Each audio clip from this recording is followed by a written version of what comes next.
Penyebab patung Soekarno kepala miring di Indramayu, ini penjelasan PLT Kabid Perumahan.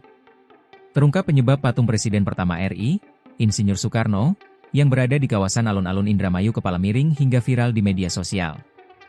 Usut punya usut, patung Soekarno ternyata mengalami kerusakan hingga menyebabkan kepala miring. Penyebab patung Soekarno leher miring karena tertimpa tenda. PLT Kabid Perumahan Pemukiman di Skimrum Kabupaten Indramayu, Krisdiantoro, menjelaskan bahwa kerusakan terjadi sejak Kamis, 13 November 2025, sore setelah patung tertimpa tenda bekas acara penyerahan SK PPPK paruh waktu. Sampai akhirnya Kamis sore itu sekitar jam 5 sore ada angin kencang yang merobohkan tenda, terus terkena patung Bung Karno, jelasnya, dikutip Kompas.com. Krisdiantoro menambahkan, kini patung Soekarno dicopot. Adapun pencopotan patung Bung Karno dan Bung Hatta dilakukan untuk mempermudah perbaikan. Patung Bung Hatta ikut dicopot meskipun tidak mengalami kerusakan. Kita copot dulu semuanya termasuk yang Bung Hatta. Karena keduanya ini berpasangan ya, kita copot sampai dengan perbaikan selesai, ujarnya.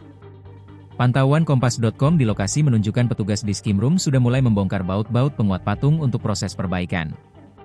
Krisdiantoro mengatakan patung tersebut dibuat sekitar tahun 2023 dari material tembaga. Patung itu memang dibuat oleh kami sekitar tahun 2023 ya, tapi berhubung saya juga kebetulan jadi PLT Kabid di sini baru, jadi kita sekarang sedang mencari dulu siapa yang buat patung itu. Karena kalau perbaikan dilakukan bukan oleh pembuatnya, khawatirnya malah jadi lebih rusak, kata dia. Sebelumnya, Wakil Ketua DPRD Jabar Ono Surono juga mempertanyakan kondisi patung Bung Karno yang tampak tertutup kain dalam foto yang ia terima.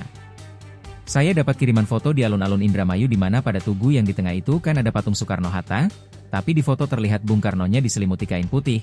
Ini kenapa? Ujar Ono. Download Tribun X sekarang, menghadirkan lokal menjadi Indonesia.